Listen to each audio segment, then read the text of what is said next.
Hey, what's up guys? It's Jake aka Tag, and today we're back at it again with a new meta 2.6 Hog Rider deck. Instead of the cannon, you're actually going to end up having the lumberjack, and it's going to allow you to get a much better offensive potential, raising up your Hog Rider to get a couple extra hits. It's like the balloon deck, but it has Hog Rider instead. You're also going to end up having the snowball and the bar barrel instead of the log and the fireball. Just updated and better spells. It allows you to play a little bit more aggressive and a much better defense against balloon cycle decks in general. So let's go jump straight into some games and hopefully we can assert some dominance. Let's go kick off this game with a bar barrel against Dragon, see what the Savage Saint wants to do to us, see what he's up to. He's also going to end up having the shark skin, so that's very cool, man.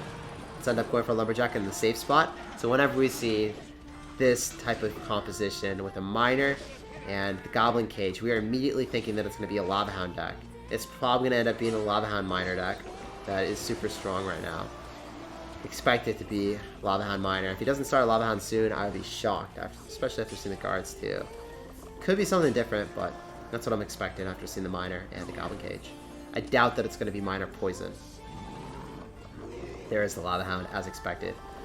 So in this case, kind of want to end up going for Hog Rider's opposite in most situations, but since we have the musketeer, I want to end up going same lane. I could also end up going for a lumberjack opposite, just apply some aggression, and then end up going for bats, so maybe we can keep that musketeer alive a little bit longer. If that happens, we're going to be able to get a lot more value here. And then even going for an ice golem, so then we're able to keep the musketeer alive even longer, so then we're able to kill the inferno dragon. The musketeer, even if it's at 1 HP, it puts in the work. It kills lava pups in one hit. It was able to finish off the inferno dragon from a distance, so yeah, we destroyed his dragon. Dragon's dragon is fallen. No more Aragon for you, sir.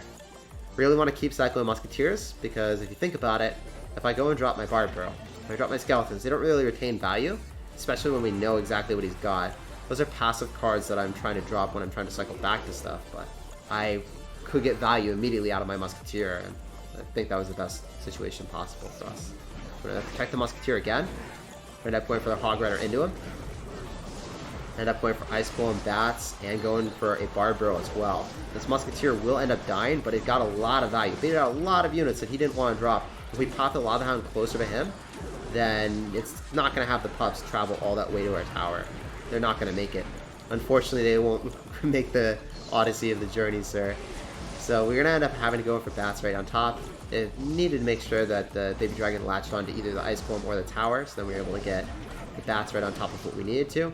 The inferno dragon was the main issue. If that reached my tower, we were kind of at a lost situation. Let's go in for skeletons on the miner. It's pretty obvious that he's going to drop it in the back or on top of the musketeer. Since we had the lumberjack there, I expected him to drop it on the tower, so worked out pretty well for me. Let's go in for bats again. And end up going for a snowball so then we can reset the animation of the inferno dragon, so I expect one hog rider hit. No, we don't get it. Very well played, my man. And end up going for skeletons here, so then we can just kill the goblin cage and go and keep our card cycle with our lumberjack. For the miner. Just going to end up going in. We're going to go in as well. This time we're going to end up going in for bats and save our lumberjack here. We're kind of expecting a miner, but if he doesn't drop it, that's also pretty weird. I think I can just win the game. I think that was a pretty bad lava hound, my man. GG, well played, and peace out, Girl Scout. If your opponent starts lava hound in the back and you're having the ability to apply aggression, do it. We're going to end up going for skeletons at the back. We're going to see what's up, see what Spockinator has got, and definitely want to end up going for an ice golem in the back as well since he did not respond to the skeletons. What do you have, my man? So you're going to end up going for a bar barrel. We're going to bar barrel on top of that so it's not going to hit on a tower. I also end up having a mini tank for my hog, so let's go in. See if we can accomplish anything here. So you're going to end up having electro and bar barrel. This is making me think this is going to be P.E.K.K.A. Simply not going to be P.E.K.K.A. though. So let's go in for a lumberjack opposite lane here. So that misses. We're going to go for bats, and then I'm also going to end up having to go in for skeletons, I presume. I expect the lumberjack to die, so let's go in for skeletons a little bit preemptively so the mortar locks onto that, not our tower. As long as the mortar doesn't get a hit on our tower, we're going to be very happy. Alright, man. So you got mortar with Valkyrie and Electro Wizard. So the Electro Wizard plus mortar are going to be two phenomenal answers to our Hog Rider. The Valkyrie isn't going to be too great, but it will be good against the lumberjack. Okay, so he's going to go really aggressive. This guy's got an interesting comp. Definitely want to end up going in for spicy lumberjack here. Make sure that we obliterate that as quick as possible so he's not able to set up a mortar with that. This is very interesting comp. I haven't seen anything like this in a long time. Someone that's running cannon cart plus mortar. So we don't want to kill the cannon cart too quickly because maybe it redirects the Hog Rider onto that instead of the tower or the mortar. So that could be a little bit of an issue in some situations. When I end up going for a Hog Rider, I fully expect him to mortar. See if he drops anything else. He goes in for Electro with Barb Barrel on it. Okay, so he's going to end up going for the mortar as expected. That Barb Barrel is putting in so much work. It's going to actually fully kill the mortar and then allow me just to go drop Skeletons right on top of Electro Wizard. So I like our situation. I like our spot. I think that that Electro is not going to get a hit. It doesn't. And I know that I can go and cycle a Musketeer in the back because we still haven't taken any tower damage. We don't know if he has a big speller yet or not, so I don't really feel like I need to be super cautious with my Musketeer. In situations where they have a big spell, I would never advise you to cycle the Musketeer in the back. If they have small spells, or if they don't have much tower damage on you, you can actually just do that though. And we baited out a poison, so now we know that he's going to end up having an answer to the Musketeer, so I'm probably not going to be cycling that in the back as often as I did.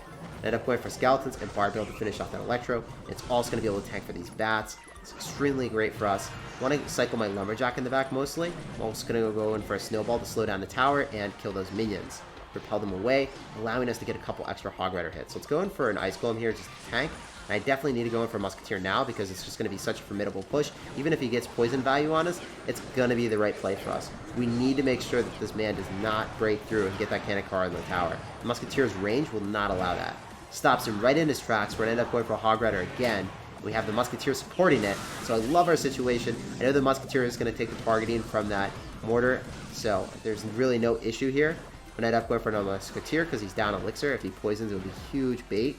You can't do that. It's going to be a horrible play because then we just overload you with Lumberjack and Hog Rider, and the Musketeer was just a little bit too far up, so it wouldn't have even fully died to the poison.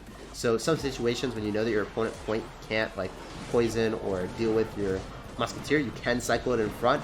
You can cycle it near your tower, but if he was up Elixir, I would never really do that. It'd be a horrible decision, and he would be able to overwhelm me.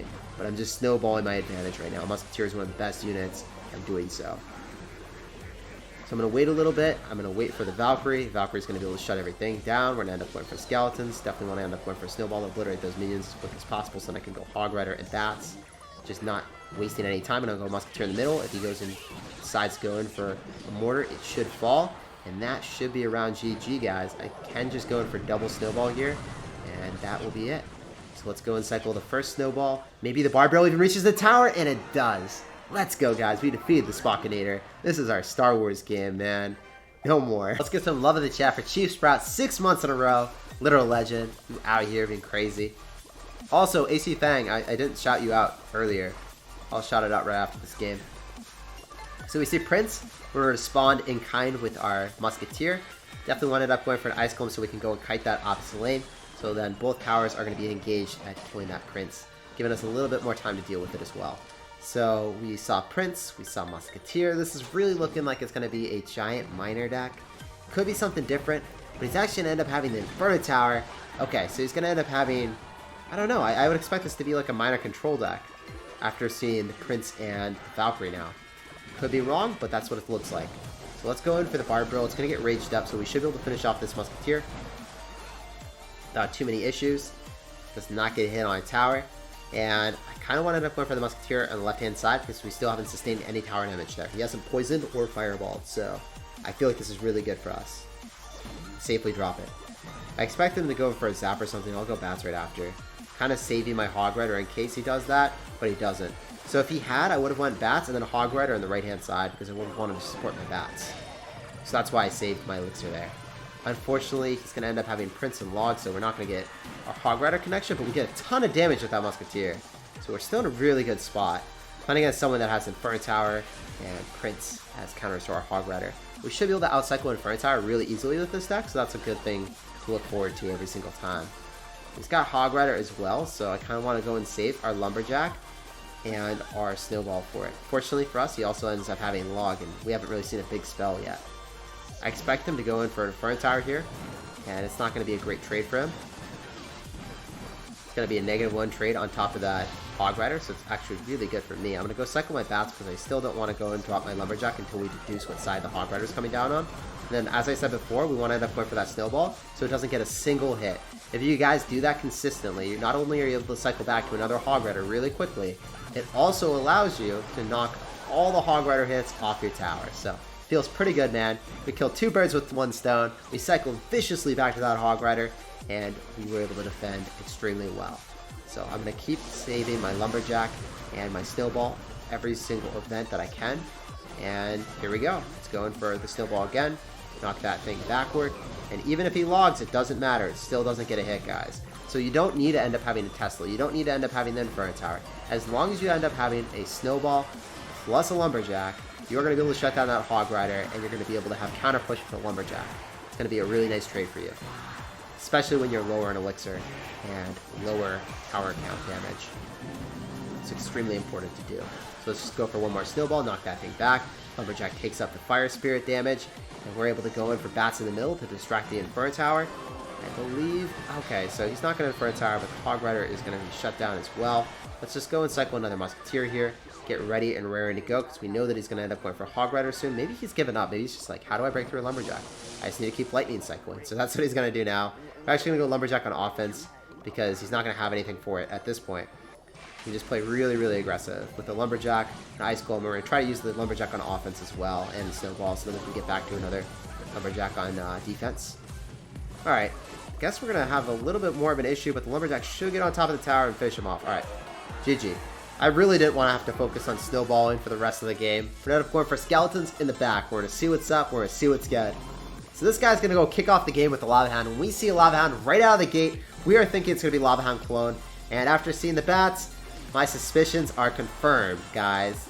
So usually the better players that are running Lava Hound clone will actually do that because they have Skarmy and they want you to end up using your spells, or yeah, it's a little bit difficult when they have a good card order and they go in for a Lava Hound at the start, because notice that he's going to end up getting a nice trade with the Skarmy there. He's going to get a really bad trade with his Lava Hound though, so that's good for us. He's just feeling us out and seeing what deck we have, I guess. So his Skarmy's out of cycle, he's going to Lumberjack, but it's actually going to get hit by this one bat, so that's good for me. Skarmy's still out of cycle, so I couldn't actually go in for Lumberjack here. Baby Dragon is going to go lock onto that. I'm going to go set up for another push here. Have the Ice Golem go tank for the Baby Dragon right after. Could have ended up going for bats. I think that might have been okay. Just going to go cycle Musketeer in the back here. So I want to go for Musketeer same lane as the Lava Hound. I want to support it, and I want to end up going Hog Rider opposite. We know he's probably going to end up going in for a Skarmy, so I want to get ready for that. I want to make sure that he doesn't have elixir. I might actually have to go in for Hog Rider to support if he fly machines. Okay, I have to. By the way, I have no way to support the bats, right? The bats are just going to die, the Musketeer is just going to die if I don't have a beefy tank right in front. So that Hog Rider was not meant to get damaged, guys. He was just supposed to be a beefy boy to allow us to persevere on defense. So he 100% ends up having like Skarmy or something, so I kind of expect that to happen soon. Now Skarmy's out of cycle, same with the Lumberjack, so I can apply a lot of aggression. So here we go. We're going to play really aggressive since his two counters on the ground are out of cycle to this Hog Rider. And it's going to take 3 more cards for him to get back, 2 more cards to get back to the Skarmy, so it's not happening anytime soon. Let's go in for an Ice Golem Musketeer. We just need to focus on defense. The Ice Golem should pop and kill all those really obnoxious bats. Definitely need to just go in for Snowball here, bounce everything away. Go in for double Musketeer and Ice Golem right after, I believe. Lumberjack is going to bait something out though. Baits out his own Lumberjack, okay. We're still in a decent spot. His Lumberjack's out of cycle, so he's going to end up having to go in for... He's going to have to go in for a Skarmy. So he's going to Skarmy here, or he's going to Skarmy there. And I went in for a Snowball, and I went in for the Barb Drill, just to make sure that we have all of our path covered for that Hog. So Skarmy's out of cycle again, guys. I have to go for an Ice Golem so that we can go kite the Lumberjack. Skarmy is very far away, my man. So we're just going to end up going for the Barb Drill, the Snowball. We should be able to take it, bro. Oh, it still doesn't happen. Skarmy is still out of cycle, so we're going to go for the Lumberjack. Play really aggressive on the ground when you don't have answers, and that should be game. Alright, great. So you need to bait out their Skarmy, then you can apply a lot of aggression. The Skarmy is the only thing on the ground for Lava Clone that can actually kill you. As a result, we win the game. He's a little bit of a sad panda.